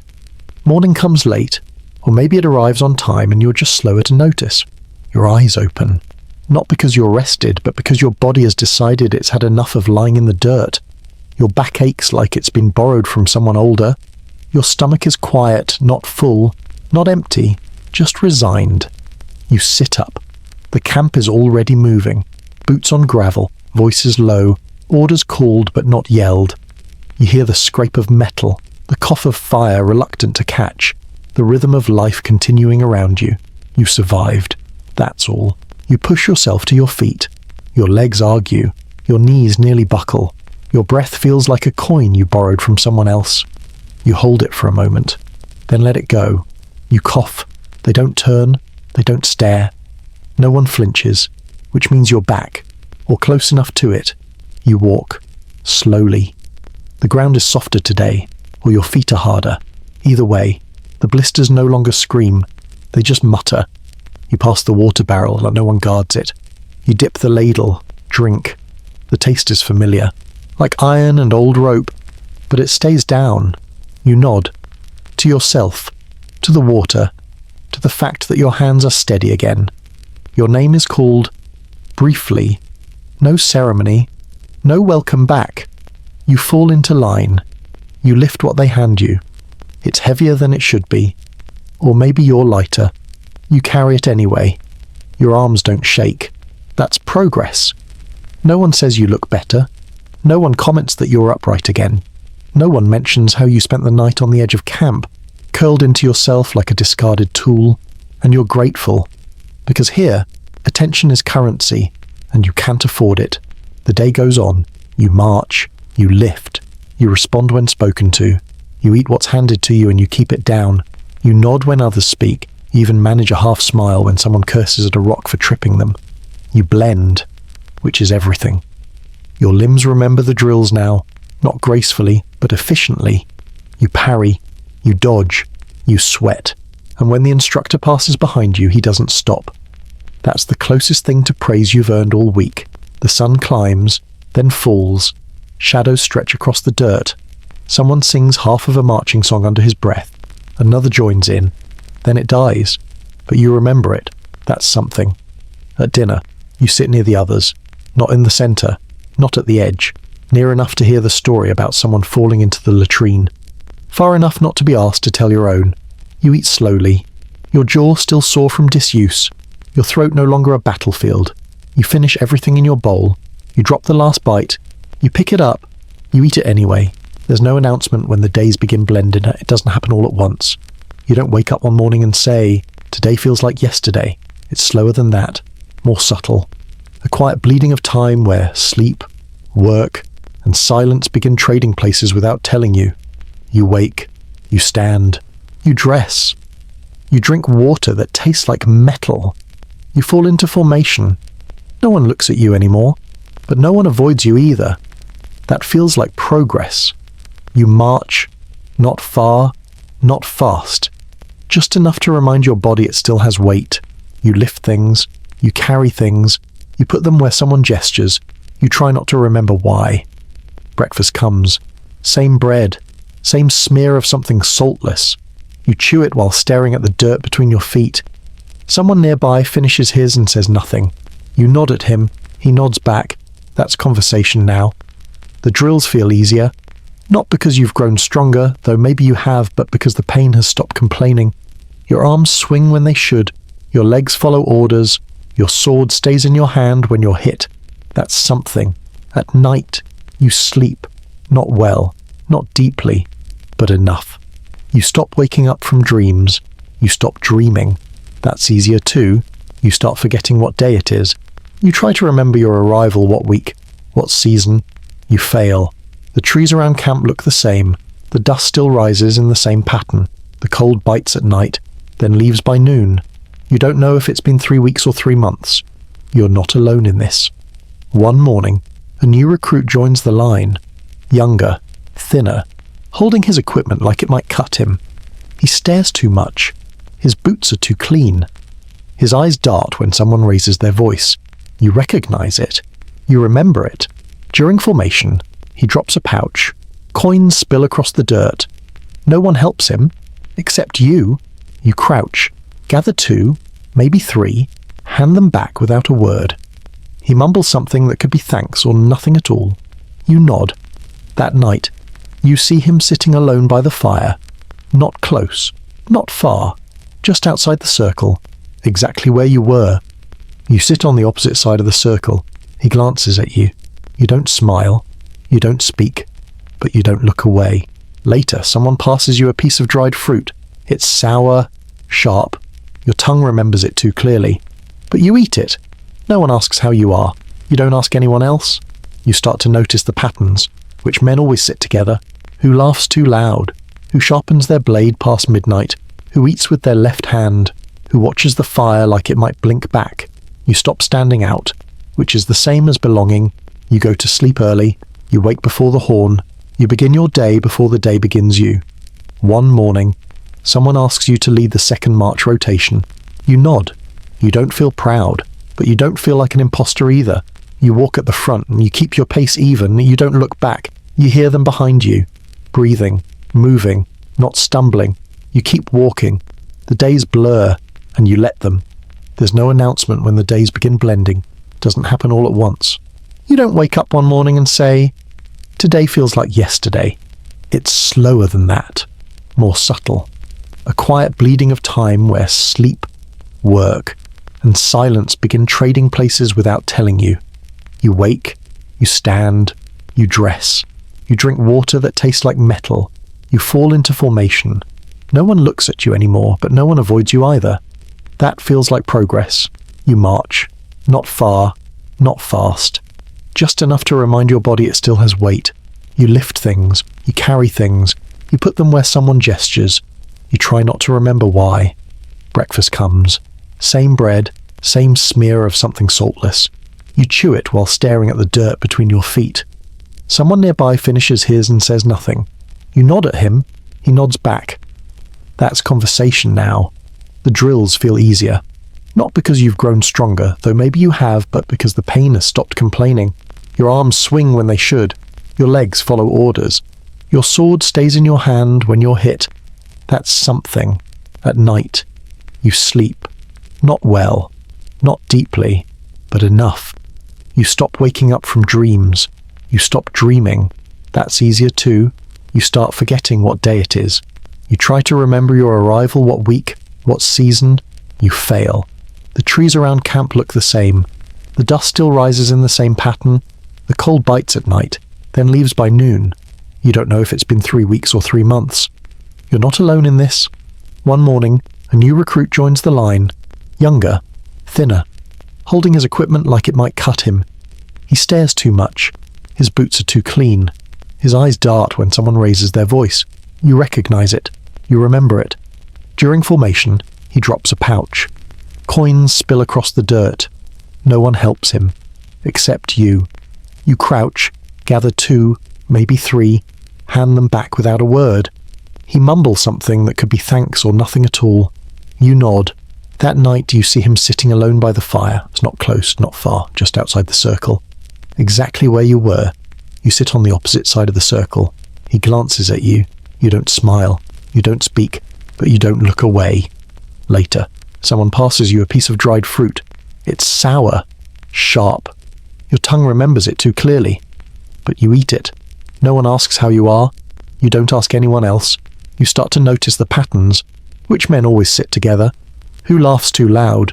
Who sharpens their blade past midnight? Who eats with their left hand? Who watches the fire like it might blink back? You stop standing out, which is the same as belonging. You go to sleep early. You wake before the horn. You begin your day before the day begins you. One morning, someone asks you to lead the second march rotation. You nod. You don't feel proud, but you don't feel like an imposter either. You walk at the front. You keep your pace even. You don't look back. You hear them behind you, breathing, moving, not stumbling. You keep walking. The days blur, and you let them. There is a rhythm now. The camp moves like a tide. It crashes forward in the morning and recedes by nightfall. Your body joins without question. Your hands tighten rope without being told. Your knees know when to lock, your spine when to bow. Your thoughts stay silent. One evening, during cleanup, someone asks where you're from. Not mockingly, not kindly, just asking. You answer. Your voice sounds different in your own ears. Duller, slower. He nods, says nothing more. That's enough. The next morning, you're assigned a task without explanation. Transporting stone from one end of the yard to the other. No one explains why it must be done now, or why those same stones were moved the day before. You do it anyway. You work beside the recruit you once helped. He doesn't speak, but he matches your pace. You both move like extensions of the same gesture. When a stone slips from his grip, you steady it. He doesn't thank you. He doesn't need to. Later, he passes you a strip of salted meat. You take it. You nod. It's the first time food has tasted like more than calories. That night, the wind shifts. It smells like a town nearby. Baking bread, smoke, manure, life outside the walls.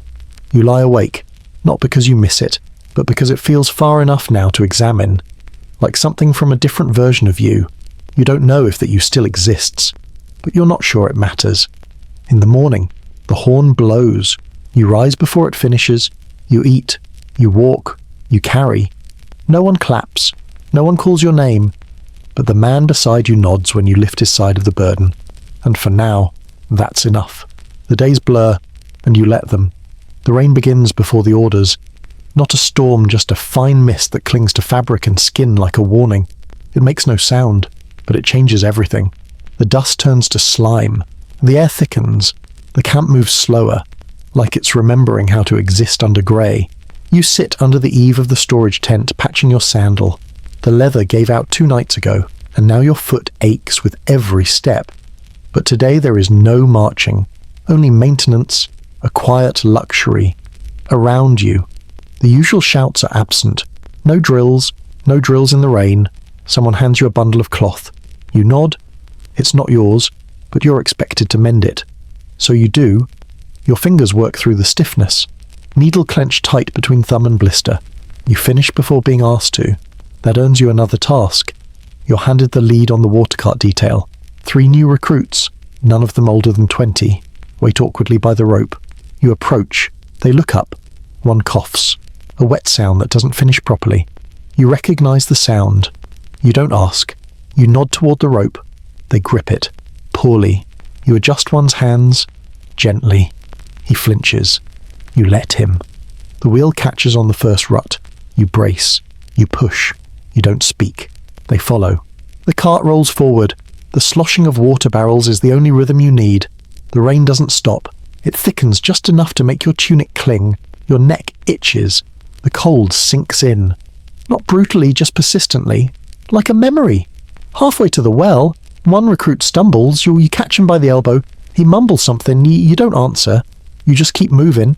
When you reach the well, the rope sticks. The pulley jams. You take over, hands closing over soaked wood and rusted iron. You grunt once. The barrel rises. You don't look to see if they're watching. You just finish.